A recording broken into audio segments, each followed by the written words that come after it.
Another day, another story. Michelle, Brittany, Toya, and Jason had been friends since high school. They were always seen together, laughing and having a good time. But as they got older, things started to change. Michelle was the ringleader of the group. She was always coming up with schemes to make money, but most of them were illegal. Brittany was her right-hand woman, always eager to please Michelle and gain her approval. Toya was the quiet one, but she had a mean streak when she wanted to. And Jason was the only guy in the group, often used by the girls to do their bidding.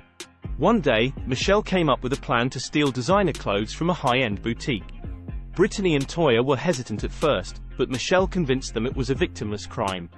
Jason, who had a crush on Brittany, eagerly went along with the plan. They successfully stole the clothes, but things started to unravel when they tried to sell them.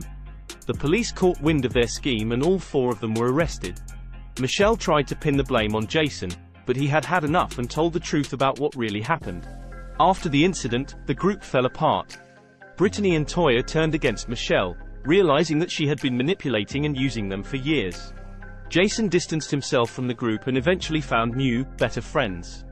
Michelle was left alone, with no one to turn to.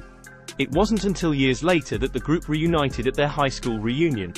They were all successful in their own right, but the memories of their toxic friendship still lingered. They all apologized for their past mistakes and promised to be better, but the damage had already been done. The lesson they learned was that true friendship was built on trust, honesty, and respect.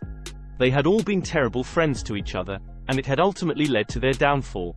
It wasn't worth sacrificing their integrity and morals for the sake of fitting in and being popular.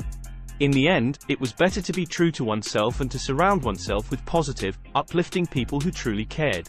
Thanks for watching, like and subscribe.